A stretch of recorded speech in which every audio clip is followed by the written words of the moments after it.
I am just so stunned that that montage where Dennis Hopper's laughing and the shot is a reaction to an off-camera line that Hackman's saying that this movie is going to be the end of our careers. It'll never work again. Oh my God! Unbelievable. And Rudy is like a Ken Burns documentary compared to everything else, including my favorite movie of all time.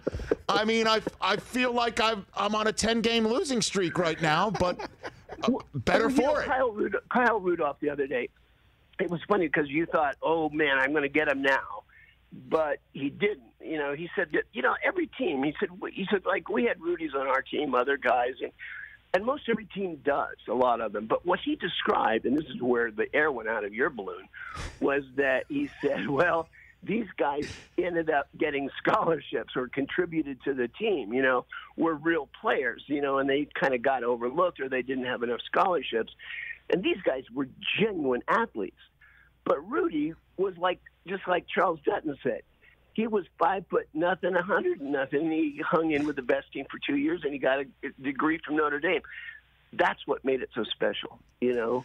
And everyone telling me and Angelo when we lived in Indiana that we were going to head west and our dream was to, you know, somehow get involved in the film business and one day to make a movie based on Milan High School. And everyone laughed at it. I mean, literally everyone laughed us out of the room. You know, we had a professor who told us that we had a better chance of, you know, walking on the moon than ever achieving what we dreamed of. My father went through the same thing. So many people can identify that, whether it's scholastics or musicians or in business, whatever it is. And that's why so many people relate to the film. No doubt. No question, David.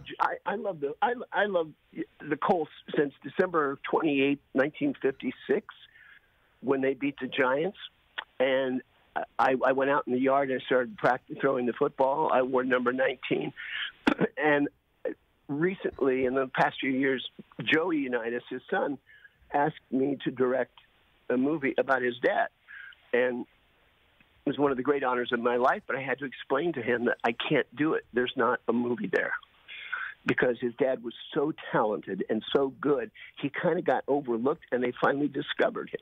It's like the Rudys that Kyle was talking about. But, you know, Rudy was...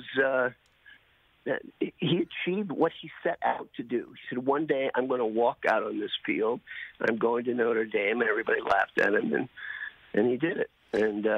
And you did it too. You and Angelo did it too. David, this has been an amazing conversation that was better than any of us could have hoped for or expected. And just to finish up, I just have to correct you. You know, the air will totally come out of my balloon the minute that Rudy Rudiger bites my earlobe off, because that's what his neighbor told him to do. So that is where I think that'll be the big finish. And then fade to black and scene. Hey, you watched all the way to the end. Thanks for that. Watch more right here.